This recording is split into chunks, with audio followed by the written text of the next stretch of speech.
Kurt and Scott and I are excited to try the Zoom platform. So give us a little bit of leeway if there is a bug or two. I here we are. It's 2 o'clock. It's 2:01, Chris. So we're good. I know. So I feel like I would just need to unload right now for everyone who's joining. And that is to say that, like, everyone who knows me knows that I'm detail conscious, and I went through the webinar last night, all the setup and everything, good to go. And 15 minutes before we're ready to start, you know, I get a text from Scott and another one from Kurt, like, it's not working. Guys, don't worry, I'm going to be in my office. I'll resend the link. Well, everything turns out to be working fine, except guess when my subscription to Zoom webinars expired? Yesterday? Yeah. 1 o'clock this afternoon. So an hour ago. So it's like, I sent a pretty panicky chat to the Zoom help desk, but they were very, very nice and said, you just need to renew your subscription, fella, because you didn't pay for today.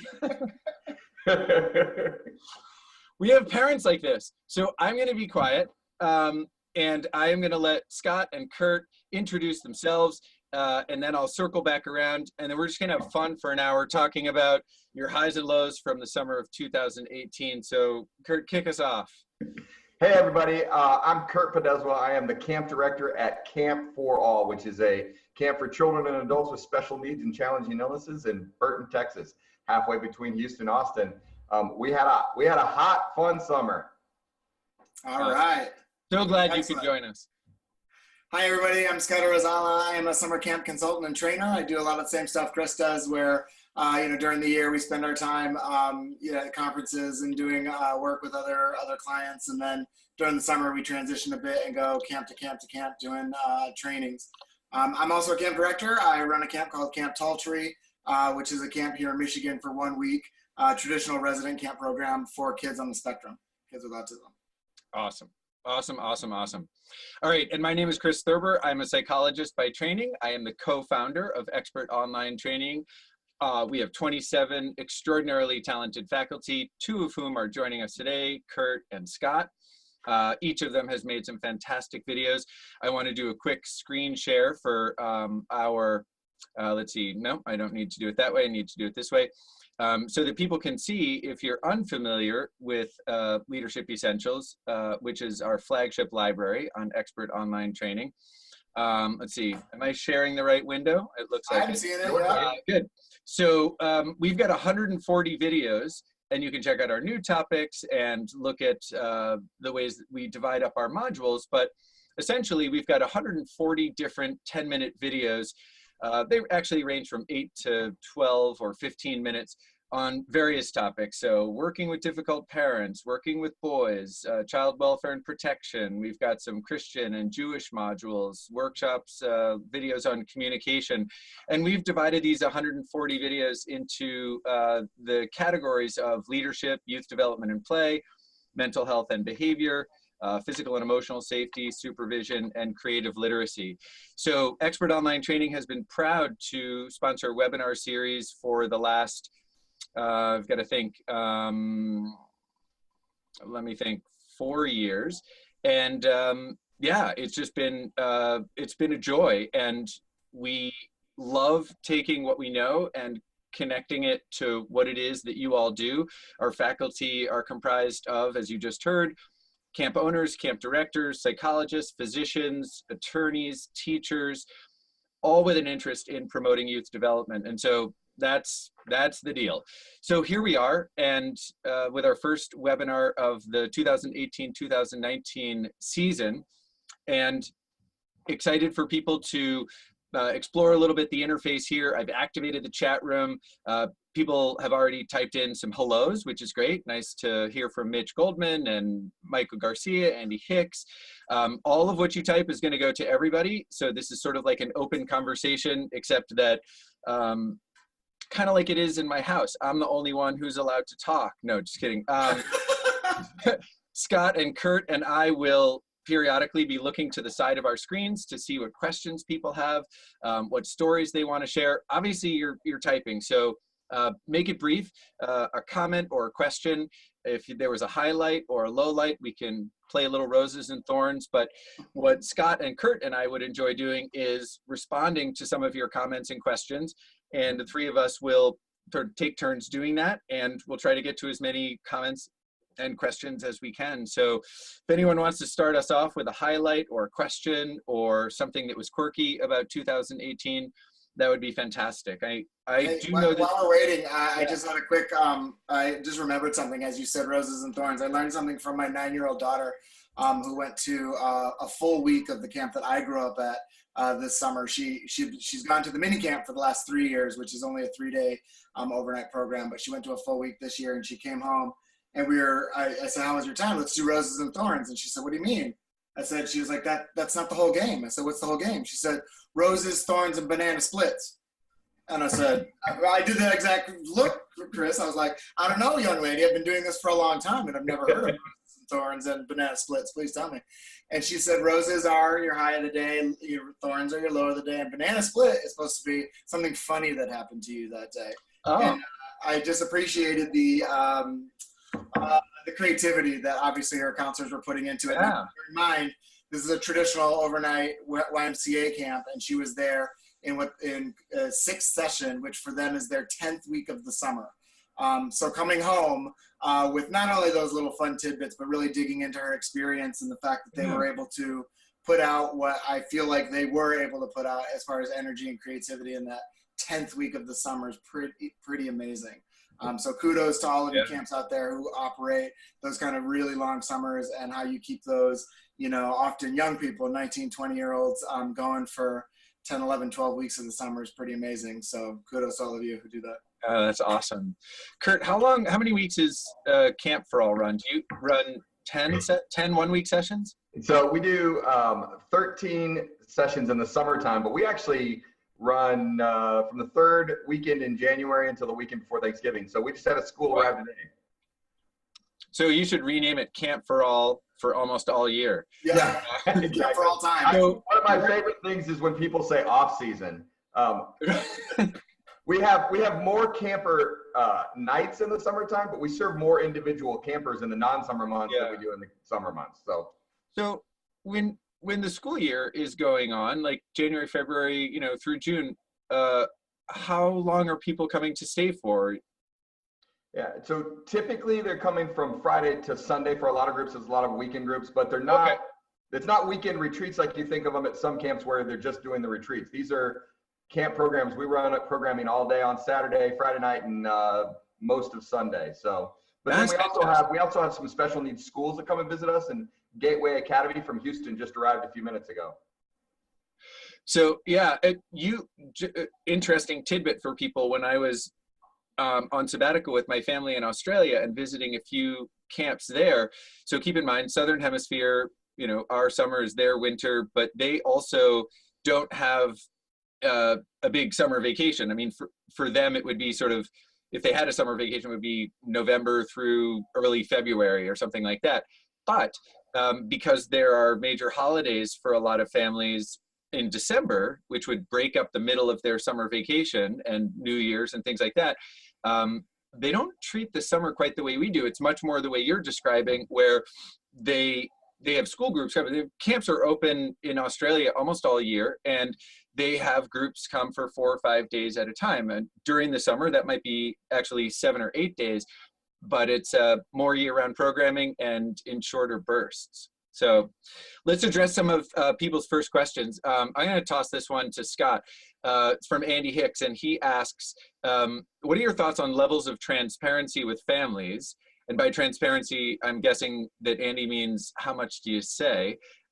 When it comes to things like lice, bed bugs, or skin conditions, we did encounter all of these in the summer of 2018. So, yeah. Well, so I think that we've got to be honest with parents all the time, kind of about everything.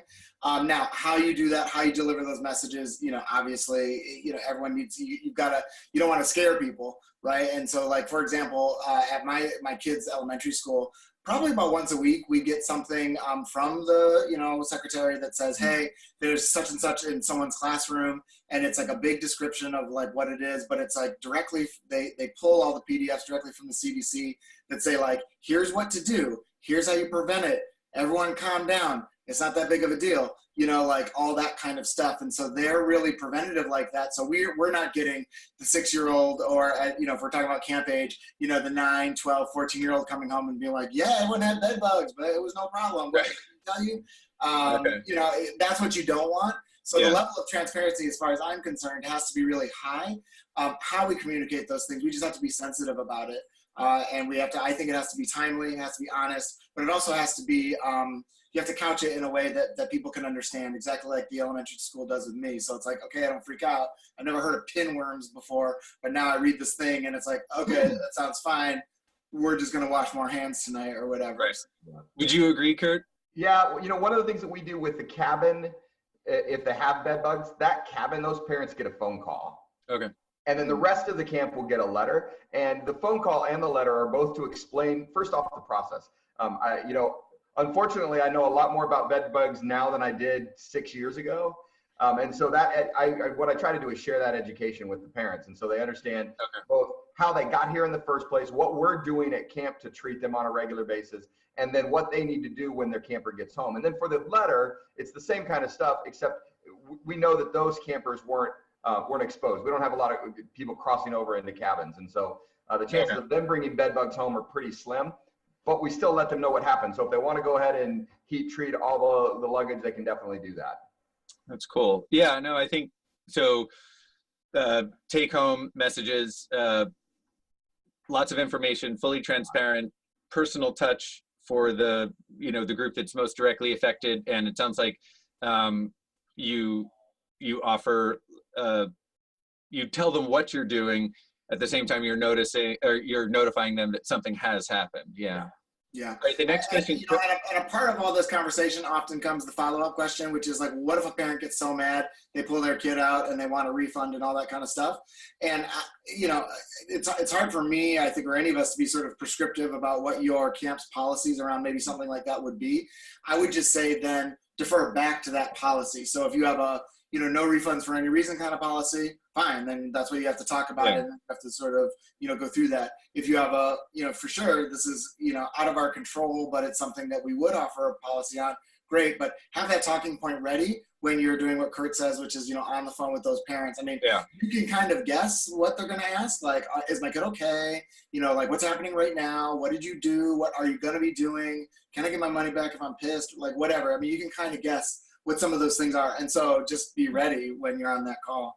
Well, and I think too, we all try to do this when something unexpected happens at camp, which is remember, our sort of primary clients are the young people we're serving. And what a great lesson for them nobody hopes that the, kids in cabin 6 are going to get pinworm, or the rangers at your, the youngest group in your day camp are all going to show up with lice, whatever. But when it does happen, of course it does happen, because, kids are around and people forget to wash their hands and all there is. It's just sort of a normal part of school and camp, and we do everything we can to stay healthy, but we can also model for the kids, all right, so now this is what we're going to do, or this is kind of why it's important to wash our hands, or this is why we are doing this. And I think with the rationale provided, then you don't get those extremely dramatic letters home. And speaking of letters home, next question is from Mitch, and he writes, we're an electronics-free camp and had campers hiding smartphones throughout the summer. It was easy to notice, as often those children had unusual homesickness. Once we discovered and removed the smartphones, kudos to you, Mitch, the homesickness miraculously cleared up. Any thoughts on that? I'll take that first and say, Mitch. Figured you might want to. Kurt and I are going to just go. You can go. I'll be brief. Mitch, you're my hero. First of all, somehow you notice the difference, and no, first of all, you're phone free, because with phones, we're undermining any part of our mission that's about nurturing self-reliance and independence. Second, somebody got a whiff of maybe this is going on. Third, you found them, and fourth, it cleared up. So keep doing what you're doing. I think that's awesome. Let's see what Scott and Kurt have to say. Can I just push back on one thing that you just said, though? No. I know there are some programs Kurt, out there. No, let's go directly to Kurt, because he's going to agree with me. Actually, I was going to push back a little bit too. So go ahead first, Scott. Let me start.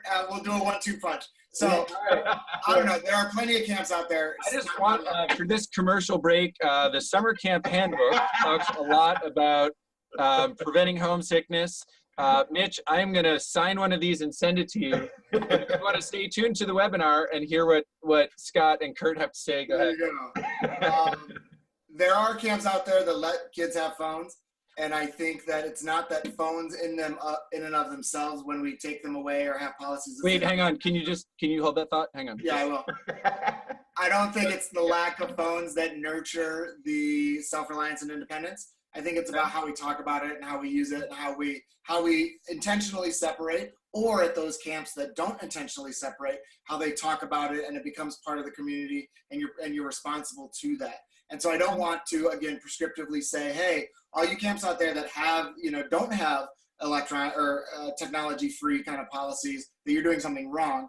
I think it's more about when we have policies like that, how does that go back to our mission? How does that go back to our sort of objectives and goals of our organization? And then how do we do that thing and those things in real time on the ground with kids? So if a camp has phones and it's okay, how are we using them? How are we talking about them? How are we attracting kids to other experiences, not just sitting on their phones, so on and so forth. So it's a challenging subject, but I just wanted to push back on that one sentence that you said. Yeah, no, and I like that. I've heard Jack Schott from Stomping Ground say something similar, and what I really connect with is 2 parts: offering kids the rationale for why we have or don't have anything. Why do we have, fruit and not cake? Why do we have no movies but we have sandboxes? I mean, whatever it is.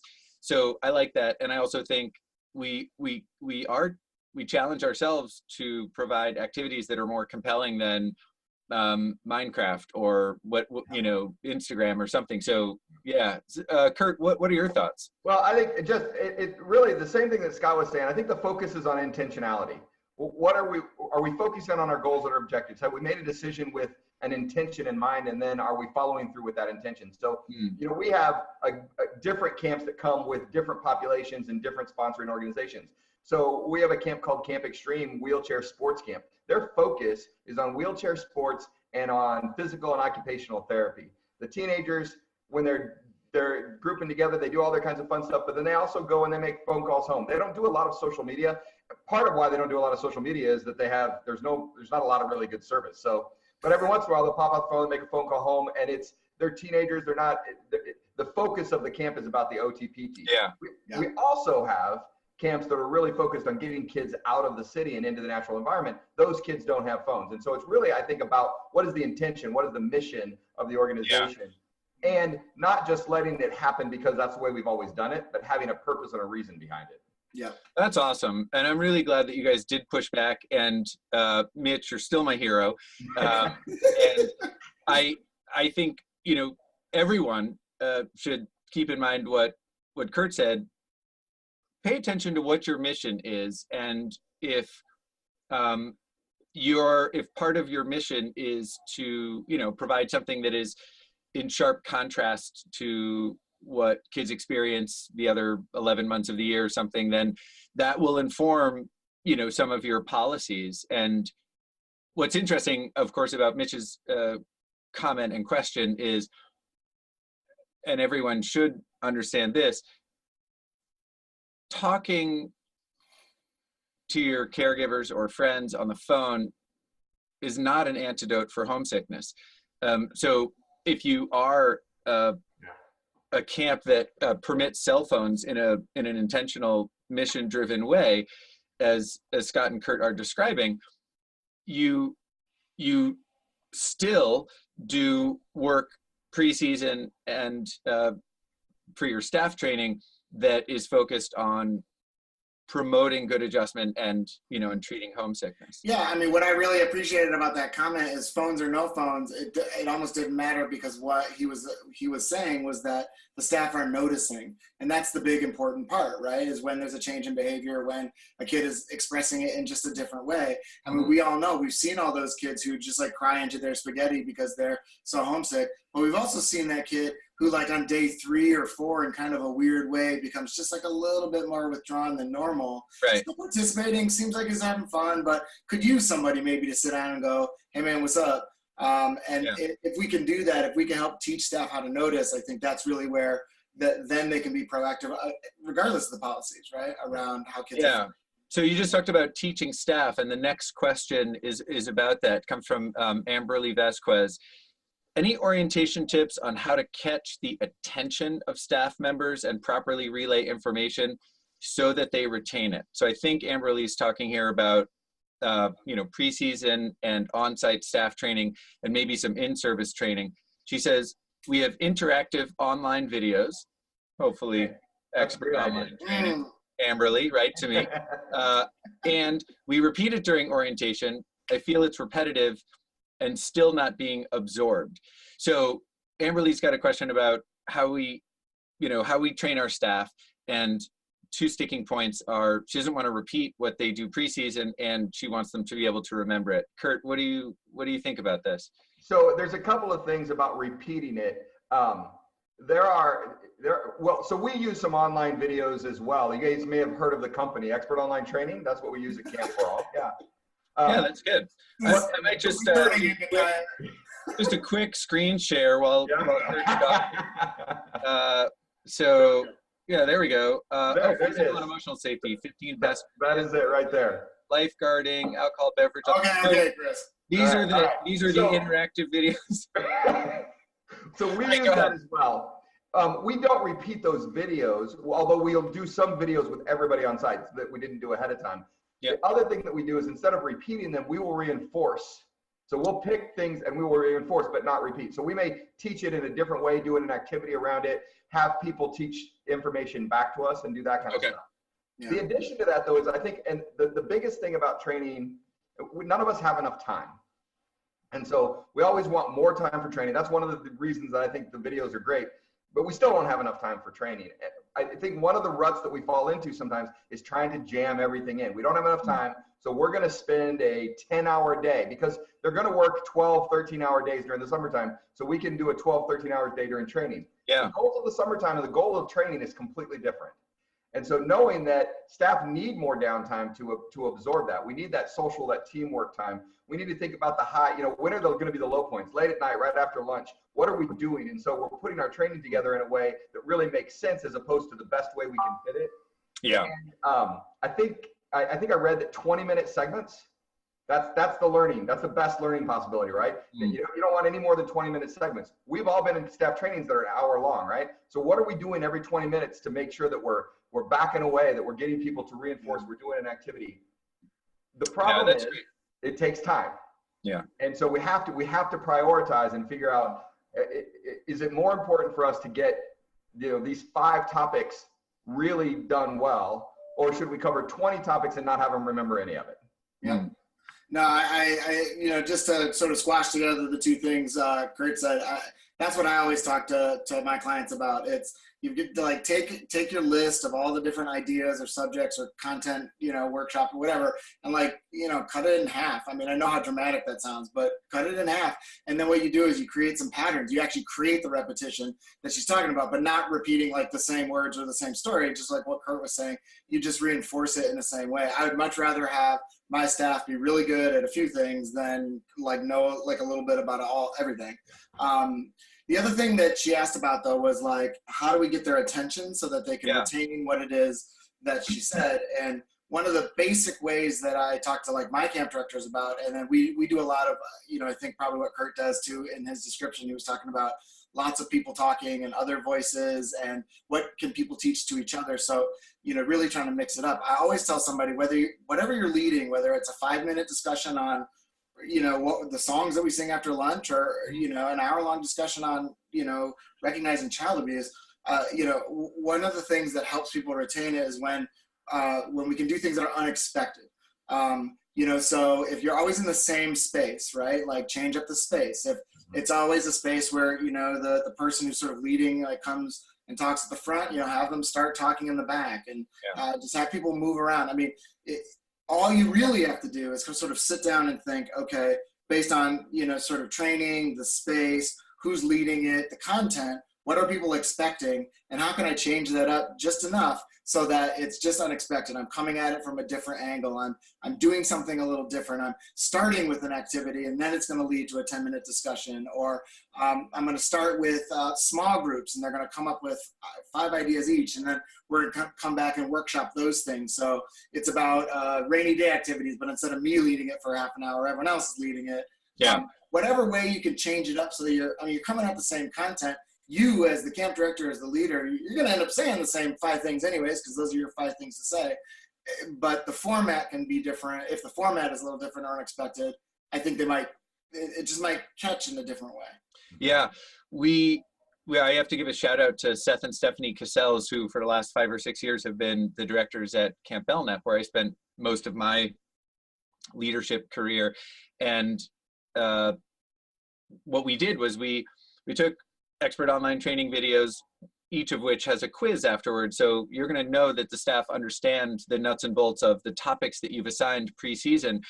And so we did things like skillful discipline, homesickness prevention, or homesickness treatment, child abuse detection, and reporting laws. They watched those videos and took the quizzes, but when they got to camp, we had some of the senior staff set up to do scenarios we're resident camp, so there were cabins, 6 in a unit or division. There was a scenario going on in each of the 6 cabins, and we had a group of 5 or 6 younger staff, or we grouped them in maybe 5 to 7, and they rotated from cabin 1 to 2 to 3 to 4, and in exactly what Kurt was saying, these were like 15-minute increments. But we said, when you walk into the cabin, there will be something going on. There will be one kid bullying another kid. There will be a kid crying because he's homesick. There will be a kid who's, in a fetal position in the corner.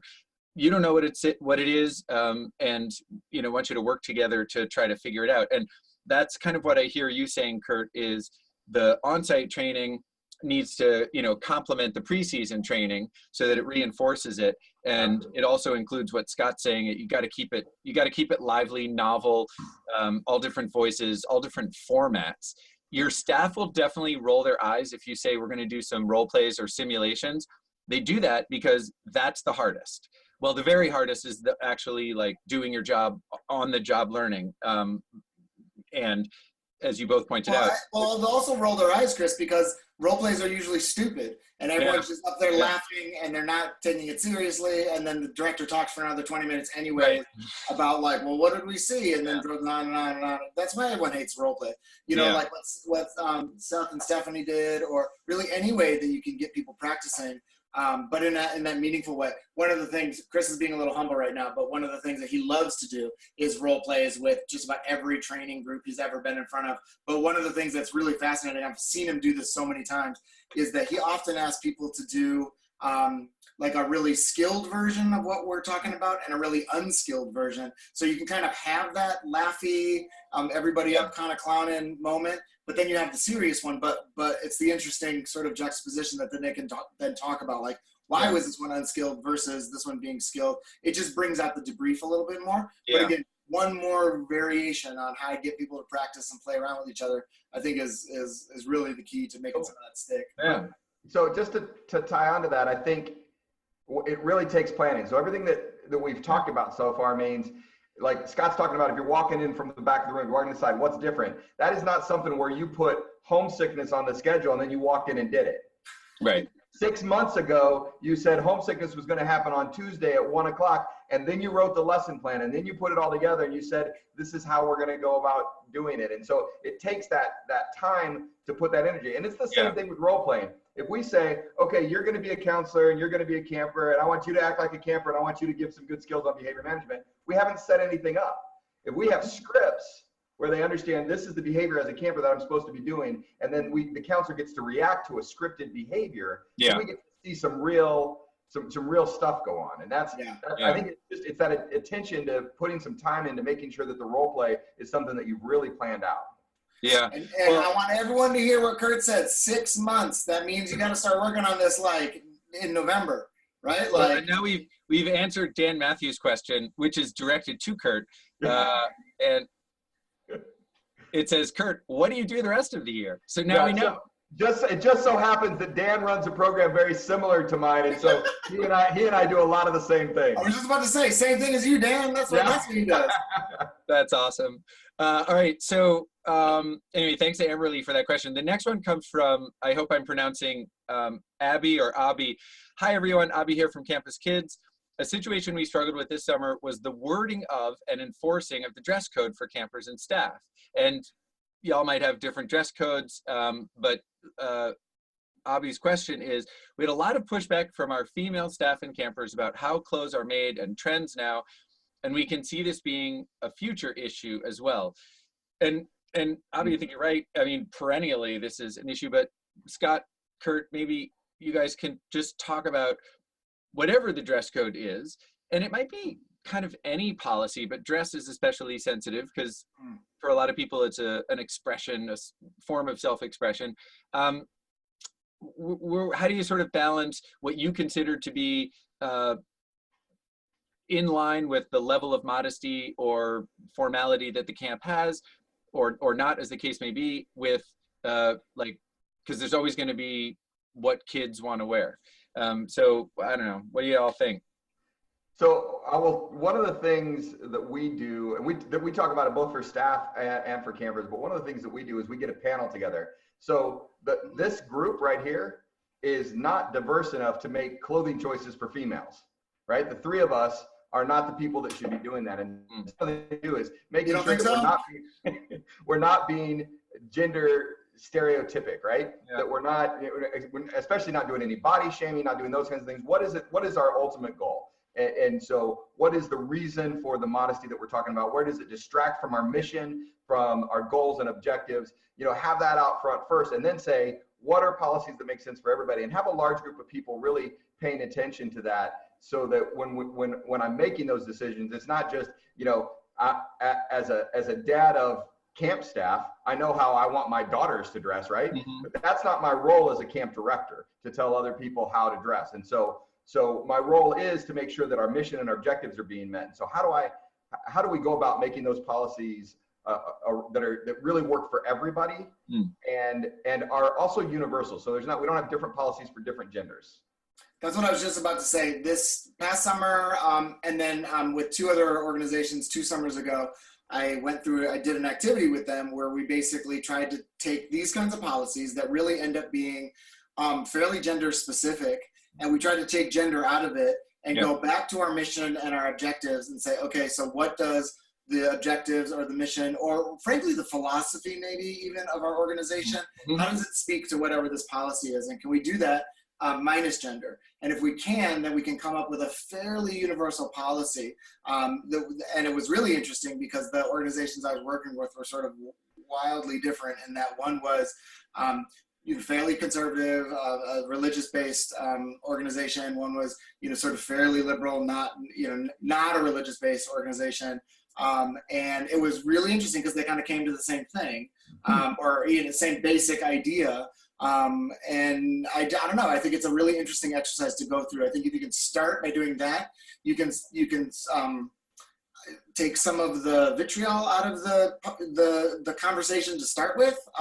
We can just talk about like what's good for us as an organization and what's good for kids. I think the same can be true when you start getting into orientation and gender identity and transgender issues and things like that are very currently often very category specific. And if we can try and take the category out first and try and think about what the policy means according to our philosophy or our mission, then I think you're going to be a lot longer down the road to coming up with what's something that's true for you and your organization. And then to Abby's point, like, sometimes it's the wording that gets us caught up, and it's like how we're presenting it. So Yeah. we can kind of go back to that. We'll be more confident and we'll be a lot more competent when we're on the phone, when we're with staff, and we're talking to kids in real time about, well, why are we even doing this at all? So Yeah. Yeah. I mean, I think that I've learned a lot being here at my September to May job, which is working as a psychologist and a teacher at an independent school here in New Hampshire. We implemented, after a year of discussion and planning, last academic year, we added a third kind of dorm. So we have boys dorms, girls dorms, and 2 all gender dorms. And most of the bathroom signs have been changed to, instead of saying, you know, boys bathroom, girls bathroom, or boys, girls, or men, women, to they say all gender. Yeah, I had to pause for a second because, again, like you said, Scott, sometimes we get a little hung up on the wording. But here's an interesting thing, and we also came up with a kind of universal dress code. Most independent schools, at least boarding schools, day schools too, say in the UK and Australia, have uniforms, and those might have a male version and a female version. Some have a sort of all gender or gender neutral version, but you can certainly sidestep, as Scott said, vitriolic discussion about dress code if you have a uniform. So, and it can be simple. One of my camp clients, Camp Wawanok on Sebago Lake in Maine, blue t-shirt and blue shorts. Like, okay. So, and it's been that for a long time. Dress code that is a uniform is one way to go. People may like it or not like it, but at least everyone is not having to obsess about what they're wearing because everybody's wearing the same thing. But it is actually easier than you might think to create something like an all-gender dorm or a all-gender inclusive dress code if you do what Scott was suggesting, which is go philosophically. We believe in respect. We believe in, students come to Phillips Exeter Academy to learn. So other things too, but I mean, that's part of why we exist. So what does that mean? Well, we're not gonna dress in ways that say call attention to drugs or alcohol. You're not gonna have like the big, branded alcohol t-shirt or, some way that is really distracting, because it's so revealing. And, we thought, wow, how are we possibly going to legislate this? And kids have a lot more common sense about it than perhaps we were giving them credit for. So that was sort of my lesson from last year. Kurt, what about you? Because you have such a long, January to November season and hundreds of different groups coming in. Does Camp for All say anything about dress code? So we just don't even talk about it. We say very little. So the way that our model works is that we partner with other organizations, and so we work with our partners to look at what are the policies that they're having. We have some closed-toed shoe policies for our site, those kinds of things. Sure. But when it comes to dress codes, we have dress codes are acceptable dress for our staff, and we kind of work through that, and then we talk about acceptable dress with our partner groups. But again, I think that when we think about those questions, and I like the way Scott said, removing the gender piece, but I also think we need to go back and focus on mission, goals, and objectives, but also what are our internal motivations? And I just think that sometimes we go, okay, I don't want somebody to wear this kind of dress because it's distracting. Well, who is it distracting to? Is it distracting to you? That's your issue, not a camp issue, right? Yeah. And at a school, a Christian school, my daughters played volleyball, and the volleyball coach wanted the loose shorts, not the tight shorts. And I was like, everybody in volleyball wears volleyball shorts. He's like, yeah, but they make me uncomfortable. Well, dude, you're the one that has an issue here. Yeah. Right? You're the grown-up.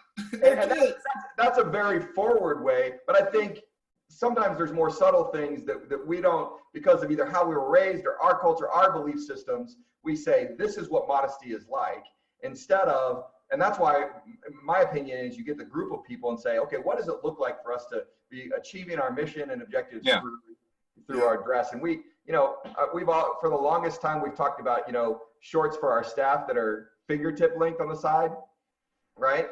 And now there's making so many of these shorts that on the sides themselves have this curve out that go up the sides. Those gym shorts, everybody wear it. And so we're like, okay, I don't want to get into specifics. I don't want to measure what you're, is it distracting? If it's not distracting, let's go do our job and focus on our mission and outcome. Right.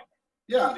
That's cool. And, and that begs the question, are we having the conversation about this idea about when, and it's always when girls are wearing quote unquote more revealing bathing suits or clothes or whatever, that's distracting or that's taken away from, okay, well, are we having the conversation about like, bodies and looking at each other and consent and, like, can we have that conversation, or we should be having that conversation sort of on the front end versus like, oh, no, put a t-shirt on, because then we don't have to have the conversation. It's like, well, but then we're running away from our big responsibility as youth development professionals. And I'm not, again, you can all kind of hear probably where I'm going with all this. I think I'm probably, I'm a very liberal person when it comes to this kind of stuff, but I don't want to be prescriptive. I want my kids, I want to be able to talk to a camp director and look at an organization and decide, this is where I think my kids belong because of the philosophy and organization and their values and all this kind of stuff. And I don't want that to change for my neighbor if they happen to be super religious and have different kind of values than me. I want them to have that same kind of space. Right. But we've got to be able to be like thoughtful and articulate about it and be able to really talk about what all that means. So I kind of want people to really take a look at what's both sides of these conversations and how are we actually having that, and how are we being true to the responsibility that we have as youth development professionals to hit some of these really hard conversations that don't have a good answer, and that's going to piss off like most of the parents anyways. We got to hit these conversations right on the head. We got to be able to look at them and say, here's where we stand and here's how we feel, and sometimes we don't know the answers to the question. And I think parents are really and our staff as well,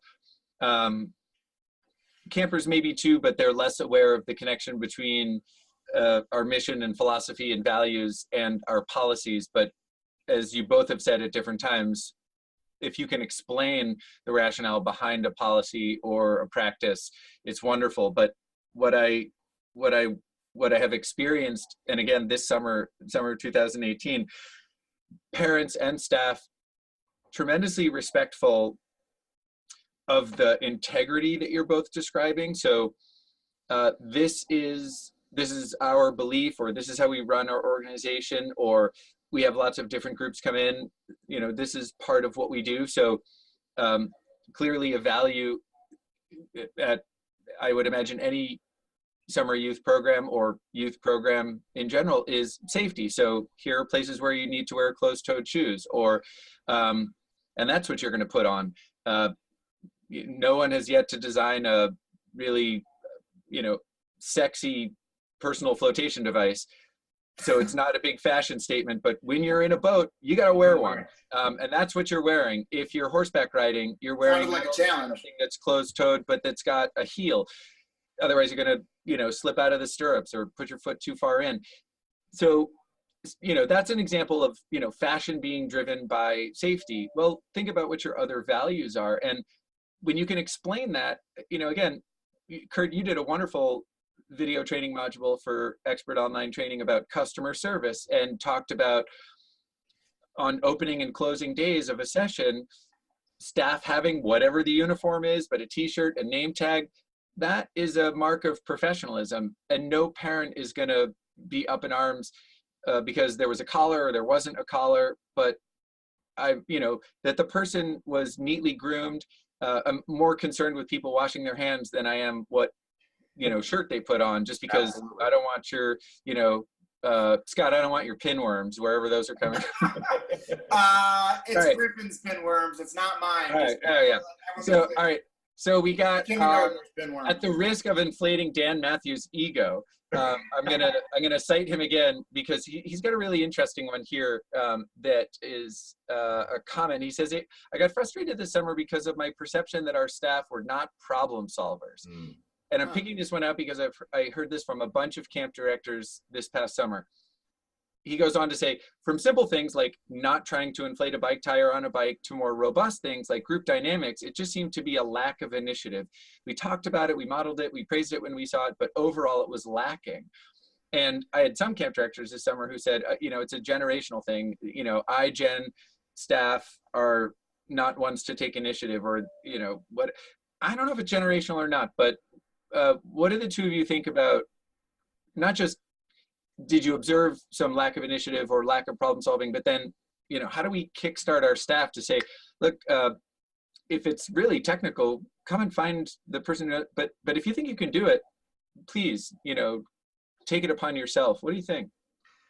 So I'll kick it off. I think that I don't know if it's a generational thing or not, but I think if it is, it's tied to the things that they learn, the things that they're doing in these days. You know, and so I think it's more about how different generations work than it is, you know, that characteristics. What do they know? So we may be of a generation where taking initiative was important for us to do. So I think it's something that we have to train, and I think it's something that we have to train in not by getting up and saying you need to take initiative, and not even maybe by role modeling, but by during training offering opportunities for them to take initiative and then processing that afterwards. And so you know, you do a little bit of that with your low ropes course. You can do some initiative stuff where they have to problem solve on their own and figure that out. You can break up groups, but I would even say smaller cabin groups, have them work together to solve a problem, to give them, again, those role modeling scenarios that are very specific. If this happens, what would you do?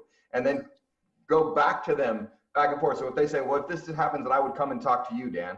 Well, okay, I'm not here. If it happens, what would you do? If there was nobody for you to talk to, what would you do? What would your decision be? Yeah. And then reinforcing that they're making good decisions. I think one of the ways that I train, and I really believe in staff taking initiative. One of the things that we do when staff take initiative, though, is if they make a decision and make the wrong decision, how do we deal with that? Yeah. Because we can shut down their ability to ever make a decision again if we do it the wrong way. So building up the fact that they make a decision and then walk them through their decision-making process and then helping them for the next time without really focusing too much on what happened the last time. Yeah. Help them make the decision the next time so that they're learning from decision-making, but they know that you've created a culture where initiative and decision-making is important. Yeah. And I mean, I would start by taking issue with the whole like generational idea.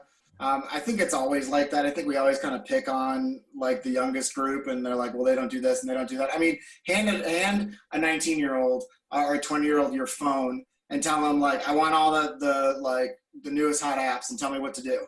And boy, will they take initiative. 20 minutes later, you'll know exactly what to do. Everything's going to be sweet. Your phone's going to be all hooked up. You're going to have a little. And your cool quotient has risen slightly. Right? Like, so it's like, well, what are we talking about there? Are we talking about them taking initiative the way I did in 1996 when my camp director handed me a rake and was like, go make the riflery range? Like, sure, like maybe they wouldn't do that because that doesn't make any sense to a 19-year-old in 2018.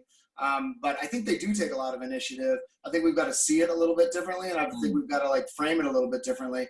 And then I think to Kurt's point, you know, I think the two things that we don't necessarily do enough of is create a sort of culture of empowerment where they feel like they can make choices. Yeah. Not going to get in trouble for a bad choice, or they know the lines around safety and responsibility. So it's like, we've got to give them this opportunity to do it in real time, not only during training, but during camp. They've got to feel okay about making choices, right? And then I think we've got to really talk about the sort of team aspect of what's going on at camp, because rarely is there a moment where it's like me, the counselor, out there just like making this decision in a bubble by myself, and then it was right or wrong, and then I go back and talk to my singular supervisor and say, yeah, that's good.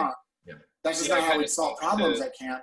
So we've got to be able to pull each other in much more real time, whether that's a 17-year-old junior counselor that's next to me or my supervisor or whoever. Yeah. So I think those are the pieces that we can do sort of culturally that will help decision-making and initiative, you know, taking initiative even happen at our camps. That's good. And I think you answered both questions, the two of you, both elements of Dan's question. All right, now, last 10 minutes, speed round. I'm going to pick one of you. You get 60 seconds, and these are not easy questions. You know, as we build in the hour, people are. Yeah, I can't answer anything in 60 seconds. Oh, yeah. All right, so 60 seconds to Kurt. How do you manage staff members' cell phones? We implemented a new policy this year where staff had to have their cell phones in after breakfast and they could gain access to their phones during break and then after the campers went to bed. However, we got a little pushback as international counselors were complaining that due to the time difference, they couldn't contact their friends and family. 2 summers ago, we let our counselors keep their cell phones, but we found they were always on them. 60 seconds begins right now. Our staff can't carry phones during the day. They can only have their phones during their off time. Our international staff, we keep the phones in a different place for the international staff. And when there are opportunities, so they have to work. So if you're pulling them on different times so that they can make those calls, you can do that. But they have to come to you, get the phone, go to the place, and have the break. That's how we've dealt with it before. It's 100%. 60 seconds. Awesome. There you go, Scott. Your challenge. There you go. All right. In the last 20 seconds, I'll say it like this: trust.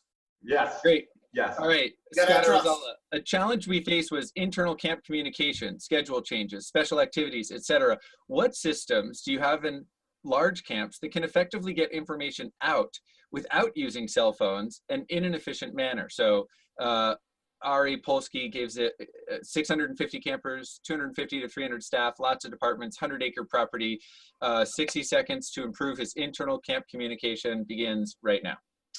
2 things. One, I heard a really innovative thing 2 summers ago from a camp. They actually produce memos, right? So whatever information they're trying to put out, and it's obviously, you can imagine how much they turned it into a joke, and it's really funny, but they actually produce written memos that go out to all the groups. And so you can actually physically see it. You get handed a piece of paper, you get handed the memo. The second thing I would suggest is what we call at Camp Tall Tree Horizon meetings. And this can happen on every level of leadership, whether you're talking about it at a cabin level with your kids or day camp level with your kids, all the way up to like your directors. And for a big camp, it's really important that you highlight these for each level. We call them horizon meetings. We try to not have them last more than about 5 or 10 minutes, depending on which horizon we're talking about, but we're always looking at the next horizon. So for a cabin, it might be what's going on this afternoon. What do I need to prepare for this evening? What do I got to think about for tomorrow's all camp event? For a unit type, it might be the scheduling, where's everyone going to be for the next few days. You can imagine on the director level, it's the programming, it's what's happening for closing day on Friday, we're always framing it as far as what the next horizon is. Awesome. All right, next question. So we'll bounce it back to Kurt. It's from David Brunner. Wondering how camps handled marijuana policy in legal states. And interestingly timed question, since yesterday or the day before, the entire country of Canada just legalized recreational marijuana use. So something that has been written about quite a bit in Campline, which is part of Camping Magazine once or twice a year. So before I let Kurt answer, I'll also say it is complex. So David, I'm going to refer you to the American Camp Association's Campline, where Catherine Hansen Stamp and others have written quite cogently about the ways in which you can handle this. But let's hear from Mr. Podeszwa. Well, it's not legal in Texas, so we'll start with that. But I will tell you that. Yeah, there you go. But with our clients, I will tell you that from the health center standpoint, we have had questions about some of the marijuana oil with kids with epilepsy and prescriptions around that kind of, and there's some ways around the medical marijuana thing, even in Texas, where they're trying some of that. The medical professionals are able to prescribe whatever medications that are there. And so that part is good. As far as the staff goes, for us, it's not an issue that I have to deal with yet. They cannot, no marijuana use at Camp for All right now. Yeah. All right. Can I chime in on no smoking? We're no smoking facility too. So. All right. There you go. Well, so now edibles, I guess. You're dating yourself. Yeah. Now it's edibles. I know. Yeah. So, I would just say, look at your alcohol policy. Look at your prescription drug policy. We've been wrestling with a lot of this stuff for a long time, and I'm not sure it's really any different. Can you do drugs? Can you drink? Can you do whatever on camp with kids? The answer is always no. What's your time off policy? Like, what's your check-in on the way back from time off? All those things wouldn't necessarily change, I don't think, if you're talking about if you just replace the word alcohol with the word marijuana. I mean, it's kind of the same idea, right? We're not supposed to do that stuff. If it's legal for you in Colorado, then, you're going to have a much harder time saying like, oh, I know plenty of camps who say, well, you can't drink it all during the summer. Yeah. We can talk about the sort of efficacy of a policy like that, But if that's your camp, then great, that's your camp. You're struggling with that because it's new. Look at your other policies and see if that can inform what you might do. Yeah, so, and I'll, I mean, here in my office at the school where I work, I am often having conversations with students about temptations to use substances or their current substance use. And I'll add another piece to this, and then I'll give each of us an opportunity for a closing comment. But first of all, I want to give a shout out to Linda Ursig, who founder and former president of the Association of Camp Nurses. They have also, in addition to the American Camp Association's Campline publication, written a bunch about David's question. And Linda talks a lot about the essential functions of a camper or the essential functions of a staff member. And I think, without getting into a conversation with your staff, for example, about the ethics of legality of recreational marijuana use and so on and so forth, you can say, what I have hired you to do, and here comes the list of essential functions of a staff, is like, be physically safe with campers, be emotionally available, provide adequate instruction when it comes to the use of equipment, pay careful attention to kids' behavior. And if those are the essential functions, I would need to hear a really compelling argument from you about how marijuana helps with that. Like, how is it going to help you be a better lifeguard or remember what was on this morning's memo? And, of course, those are rhetorical questions, but I think it's better to focus on what you've asked your staff to do than it is to give them a list of forbidden activities. And which would leave the door open for somebody to say, yeah, the CBD oil helps me keep my epilepsy in check, so therefore, like, I can't do camp without, you know what I'm saying? So which gets back to your point about you would want to, Kurt's point about letting medical professionals handle medical pieces, and Scott, your point about, this has got to be congruent with, what it is that we're saying we're asking you to do. And marijuana is an interesting one, and Corey Welbs points out it's still an illegal drug per national law, and reminding us to check with our insurance carriers about what policy they would like us to have. But because it's still I think, Schedule I controlled substance federally, if something were to happen during a sailing period or an archery period or a kickball period, and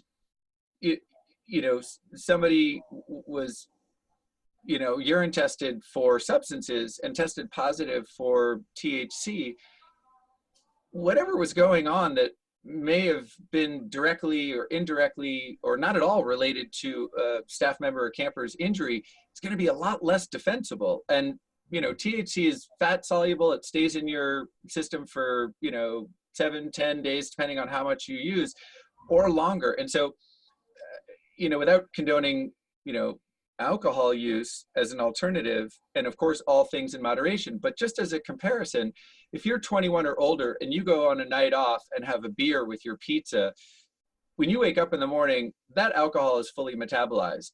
If you go out on a night off and smoke up and have a pizza and wake up the next morning, there's some of that THC still circulating in you. And so I think not only is it illegal federally, and that poses a problem with regard to liability or defense of some kind of an accident, but also it's something that lasts in your system much longer. So there are even different implications. But I think it's part of a larger conversation about, when I'm asking you to work here, and this is something that we do in interviews and re-interviews, I want you to think very carefully about a transition from thinking perhaps a little bit more about yourself and your friends and whatever the peer culture is, and without judging, but I'm going to ask you to really focus on taking care of other people's children. And it's a shift in focus and emphasis.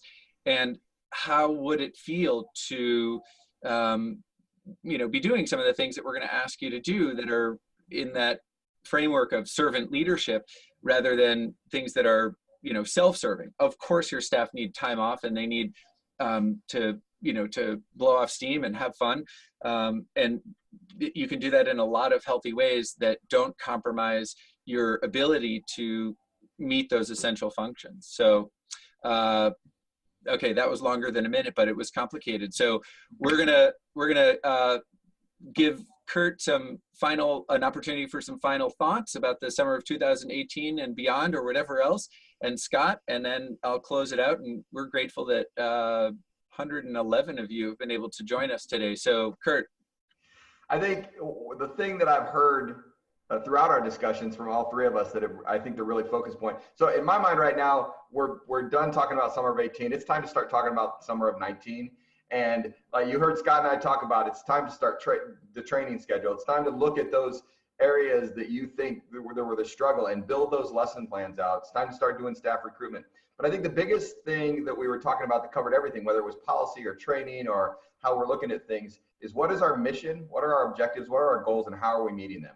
If we put that at the top of every page that we're working on, every lesson plan, every policy, if we always look at the mission, the vision, the goals, and the objectives and say, this meets that in this way, if we can answer that question, then I think we can really build out some good stuff.